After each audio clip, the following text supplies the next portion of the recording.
You, John Fitzgerald Kennedy, do solemnly swear. I, John Fitzgerald Kennedy, do solemnly swear. That you will faithfully execute the office of President of the United States. That I will faithfully execute the office of President of the United States. And will, to the best of your ability. And will, to the best of my ability. Preserve, protect, and defend the Constitution of the United States. Preserve, protect, and defend the Constitution of the United States. So help you God. So help me God.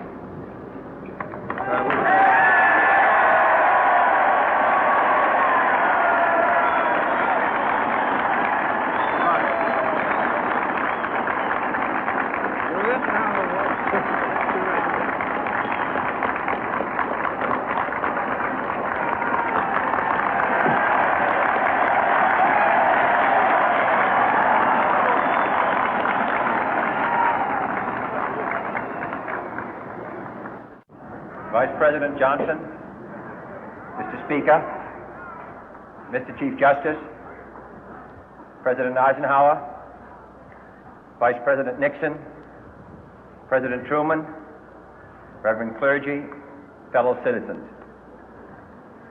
We observe today not a victory of party, but a celebration of freedom, symbolizing an end as well as a beginning, signifying renewal as well as change.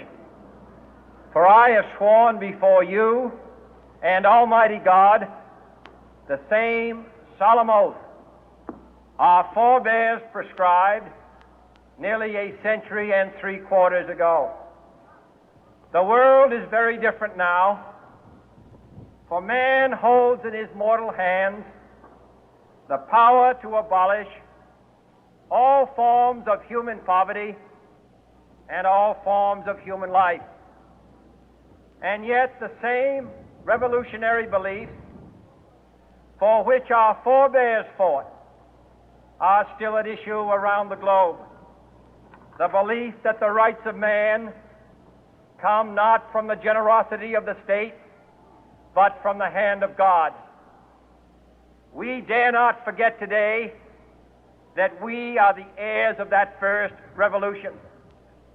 Let the word go forth from this time and place to friend and foe alike that the torch has been passed to a new generation of Americans born in this century, tempered by war, disciplined by a hard and bitter peace, proud of our ancient heritage, and unwilling to witness or permit the slow undoing of those human rights to which this nation has always been committed and to which we are committed today at home and around the world.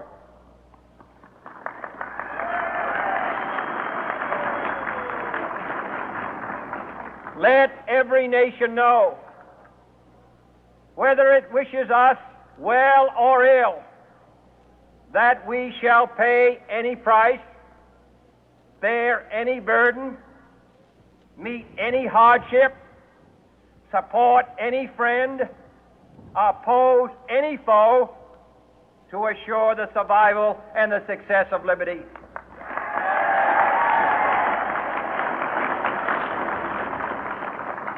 This much we pledge and more. To those old allies whose cultural and spiritual origins we share, we pledge the loyalty of faithful friends. United, there is little we cannot do in a host of cooperative ventures. Divided, there is little we can do, for we dare not meet a powerful challenge at odds and split asunder. To those new states whom we welcome to the ranks of the free, we pledge our word that one form of colonial control shall not have passed away, merely to be replaced by a far more iron tyranny. We shall not always expect to find them supporting our view, but we shall always hope to find them strongly supporting their own freedom, and to remember that in the past, those who foolishly sought power by riding the back of the tiger ended up inside.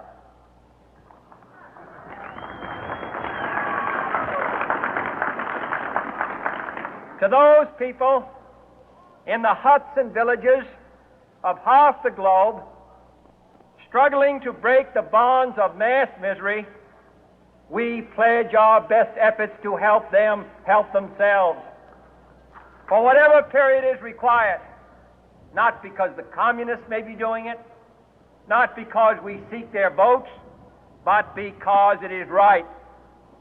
If a free society cannot help the many who are poor, it cannot save the few who are rich.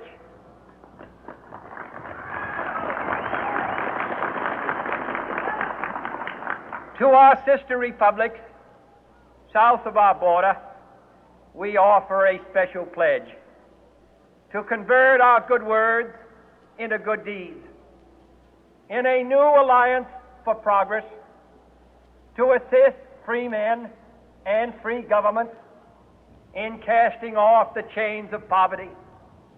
But this peaceful revolution of hope cannot become the prey of hostile powers. Let all our neighbors know that we shall join with them to oppose aggression or subversion anywhere in the Americas. And let every other power know that this hemisphere intends to remain the master of its own house.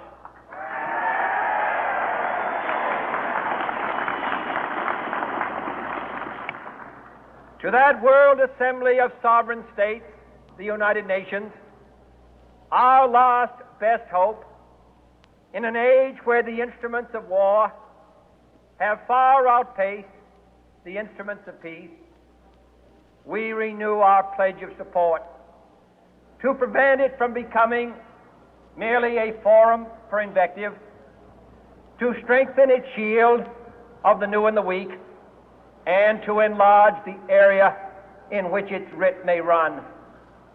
Finally, to those nations who would make themselves our adversary, we offer not a pledge, but a request that both sides begin anew the quest for peace.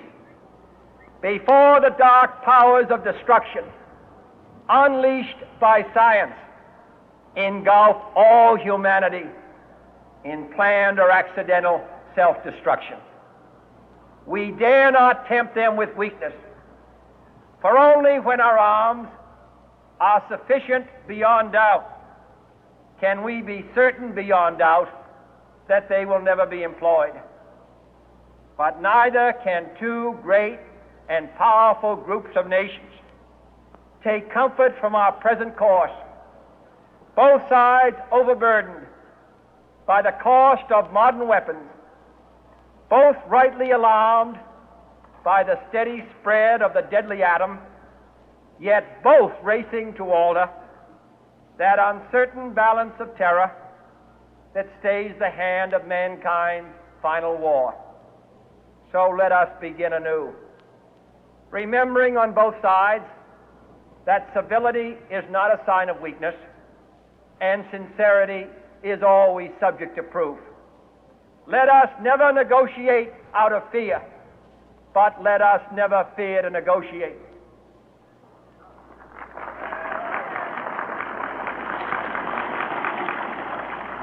Let both sides explore what problems unite us, instead of belaboring those problems which divide us.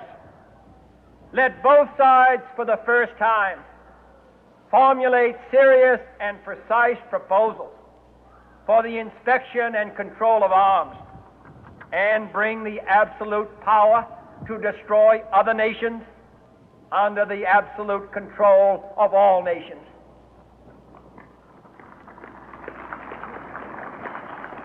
Let both sides seek to invoke the wonders of science instead of its terrors.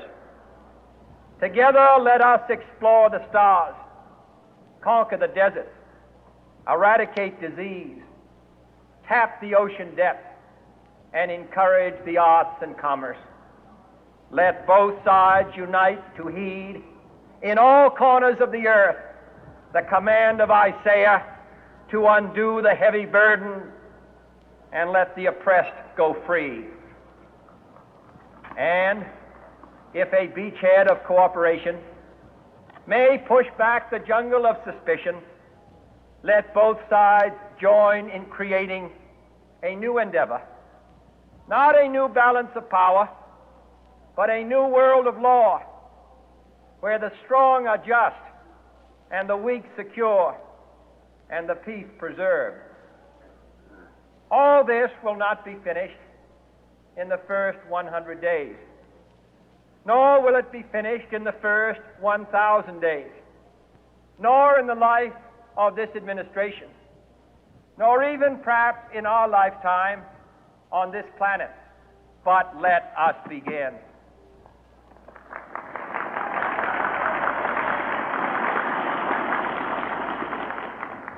In your hands, my fellow citizens, more than mine, will rest the final success or failure of our course.